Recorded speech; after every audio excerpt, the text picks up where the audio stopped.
pretty well agreed by all that the hardest person to forgive is yourself. We can actually feel recrimination inside ourselves and self-condemnation for all the things of the past. A lot of self-accusation, a type of toxic guilt where we have a lot of self-pity. You know how you can wake up in the middle of the night and you think of something from the past that really weighs heavily upon you. This unhealthy guilt, this sense of worthlessness that comes as a result of that. It's part of the mystery of iniquity in our human condition that our spirit becomes twisted and distorted, and we live in a vortex of self-hatred oftentimes, right? And we just need the experience of mercy upon ourselves. It's the mercy of Jesus that sets us free, huh? And so we need to be able to accept his mercy in a deeper way. I'll tell you a story about this.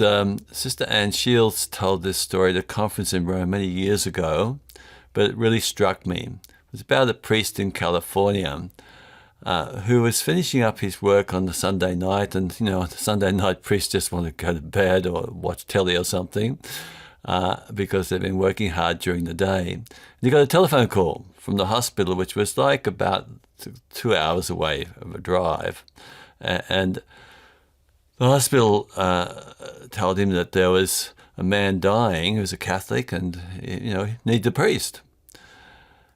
And so the priest put the phone down and thought, oh, surely I don't have to go. But then he thought better of it, and he got in the car, and it was a storm blazing. So it took him longer to get to the hospital than 2 hours. So he arrived there. It was sort of early hours in the morning. He goes into the place where the man was dying, into the ward, and he says to him, look, I'm a Catholic priest, and I've come to you because they tell me that you're dying. And the man just said to him, get out of here, and swore at him, and didn't want to have anything to do with him. So the priest thought, well, there's a storm outside, I'll just hang around. So he had a cup of coffee and waited, and then he thought, I'll have another go. So he went in and said, look, I'm a Catholic priest, you're dying. There must be something you need to talk about, that would be important for you before you die. I'll get out of here, he said, and swore at him again. And so the priest still hung around, and it was getting further into the morning, and he said, I'll just give one more go. So he went in this time and got to the bedside, and he said, look, I'm a Catholic priest. I'm here for you. If there's anything you need to express at this time, don't be afraid to do it. And the man said, oh, well, I may as well tell you. And so he told him that 40 years ago, he was in charge of a signals box on a railroad track. In the old days, they used to have these manual signals boxes where if you pull one lever, the train will go one way, pull another lever, the train will take another track and go the other way.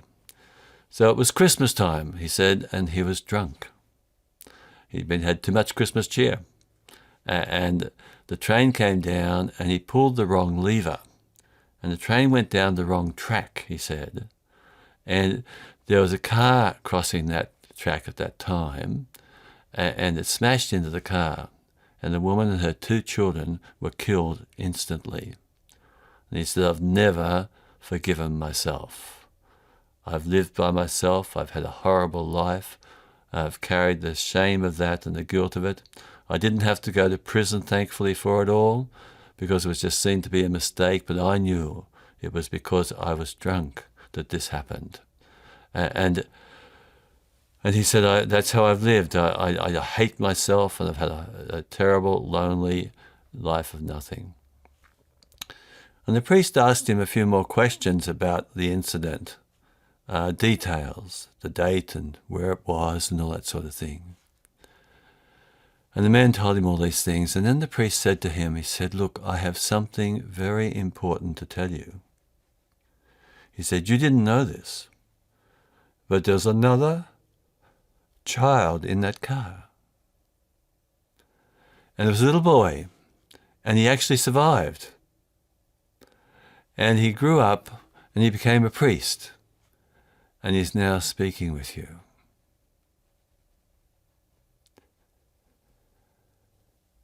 And so that man, that day, received forgiveness from the one person in the world he needed to hear it from.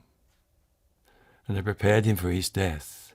And he also received the sacrament of reconciliation, which he hadn't received for years, and prepared for death.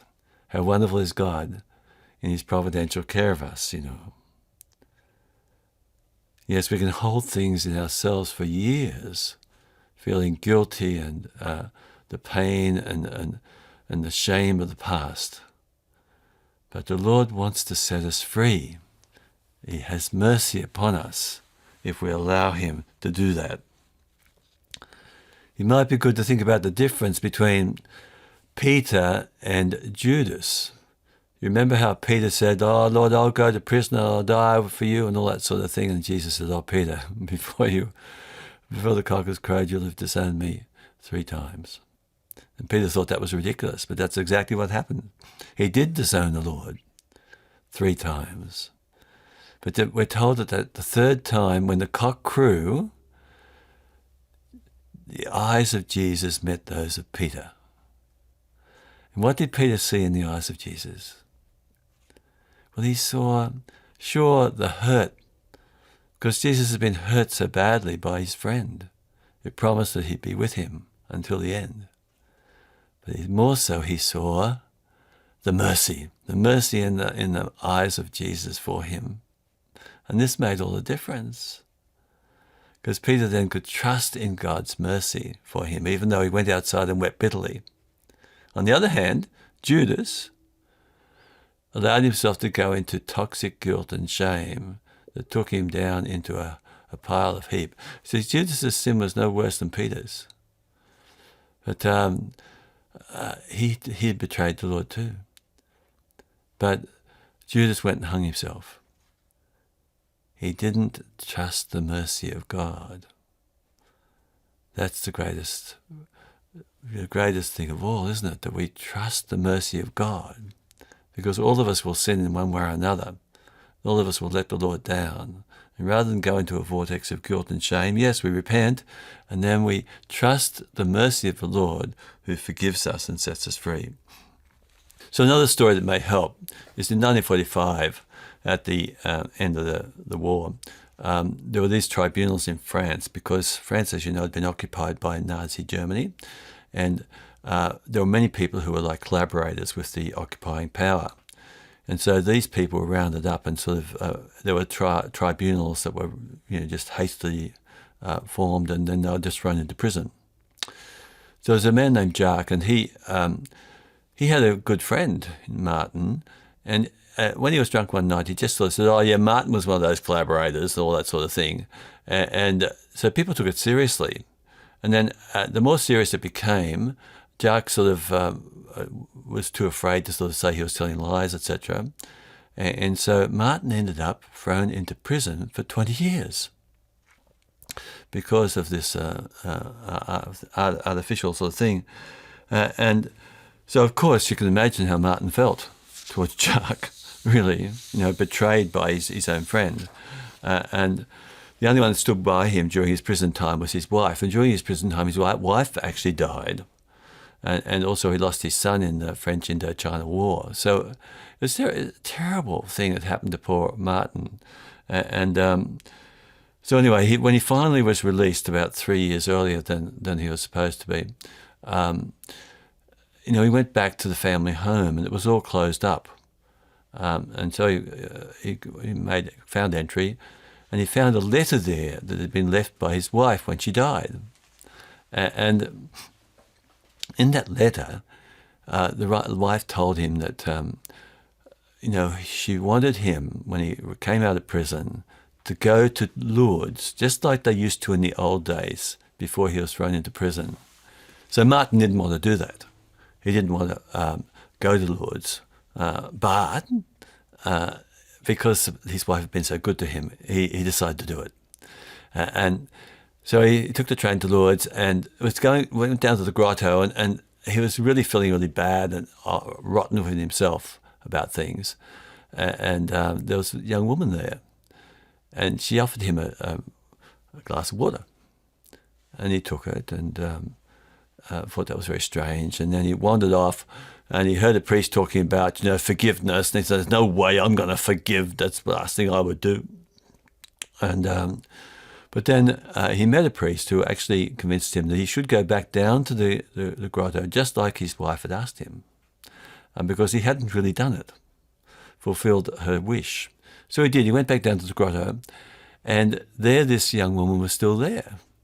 And he was intrigued. He said, "Why did you give me a glass of water?" And she said, "Because you look so troubled and so distressed, and I thought that you needed the prayer from the Blessed Virgin Mary more than I did." And so Martin was intrigued. He said, "And why were you here anyway? What was your prayer about?" And she said, "Well, actually, I'm here because my father is dying. And he's terribly afflicted because he can't forgive himself, because he had betrayed his childhood friend and sent him into jail when he was innocent." And Martin looked more closely at this woman. He said, "You're Marguerite." And she said, "How did you know?" He said, "Oh, I'm the man that your father betrayed." And she started to run. And he said, "No, stop. Please help me. Please help me." And so he said, "Look, I don't know how to pray the Our Father, especially that part where it says about forgiveness. Please pray it with me." And so they prayed the Our Father together. "Forgive us our trespasses as we forgive those who trespass against us." And he said, "And now, Marguerite, take me to your dad, and we'll have forgiveness." And so that was such a beautiful way that Jacques, who had suffered so much in himself because of his own self-reproach and self-hatred for what he'd done, and Martin because he hated this man who had sort of caused him to go to prison for 20 years. Now the two of them were able to bring mutual forgiveness to one another. Isn't that wonderful, the grace of God? And the Blessed Virgin Mary is in all that too, huh? So don't forget to ask her help in these issues when it comes to being able to forgive yourself. We can place a heavy judgment on ourselves, can't we, because of the sins of the past? And it does become a real obstacle to our human freedom. We need to discover the merciful eyes of Jesus gazing upon us. There's no point in replaying it over and over again, all the transgressions and all the sins of the past. We've been to the sacrament of reconciliation, of course. Well, then that's it. The Lord is forgiven. Rather than go through some form of cruel self-torture that we can go into and stay in it, really, rather than know the forgiveness and the mercy of God. Just one final story. John Plummer was an American in the Vietnam War. He was responsible, actually, for the orders to drop napalm on the village of Trang Bang in Vietnam. You know how they used to drop napalm? It was terrible, sort of affect people's lives. So, physically burning them alive, as it were.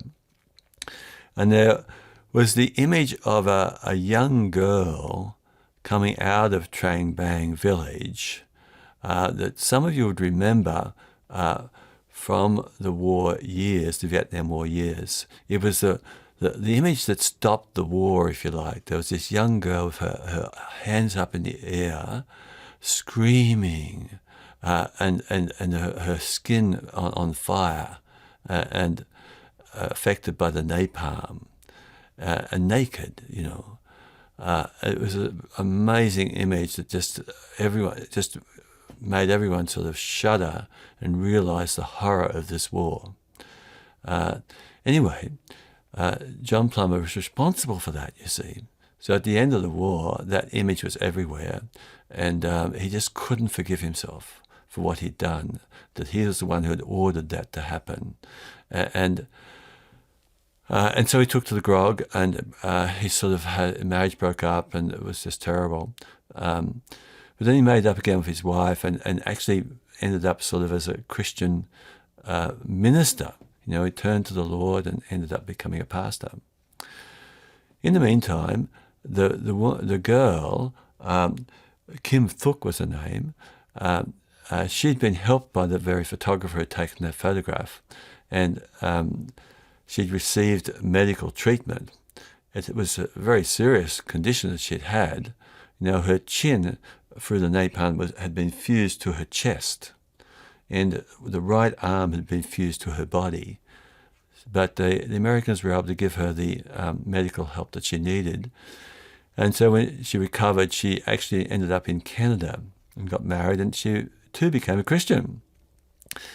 And so in 1992, she was actually speaking at the Vietnam War Veterans Memorial in Washington, D.C.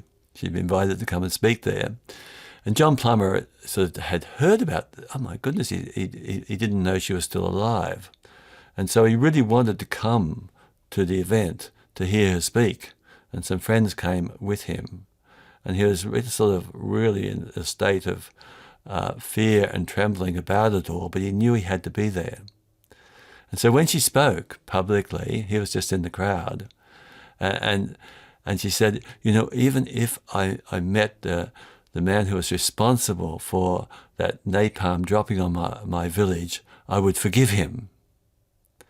And she'd spoken a lot about the atrocities and everything, but she said, we must forgive.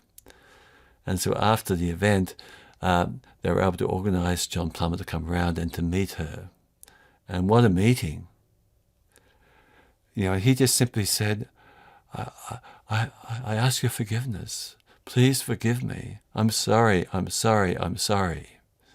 And she just simply said, I forgive you, I forgive you, I forgive you. And he said later that as she did that, he saw the face of Jesus, the merciful gaze of the eyes of Jesus. And it was because of Jesus and the faith of this woman that he was able to be free of all that affliction. No more nightmares anymore that he was sort of always had. Even as a Christian pastor, he'd still had nightmares. So all that self-reproach and self-blame and guilt that weighed heavily upon him, of so many people who were killed because of that action. But now he was forgiven. He'd met the merciful face of Jesus in another. And both of them then went around together in the United States speaking of forgiveness and reconciliation as a witness to what can happen. So how wonderful is that, huh? So don't let yourself fall into that self-recrimination and that self-inflicted torture that can happen when we just forget the Lord. And even though he has forgiven, we find it hard to forgive ourselves. So let him give you that grace to let yourself off the hook, because he doesn't want you to be in that state. He wants you to be free. And if the Son shall set you free, you will be free indeed. And bless his name.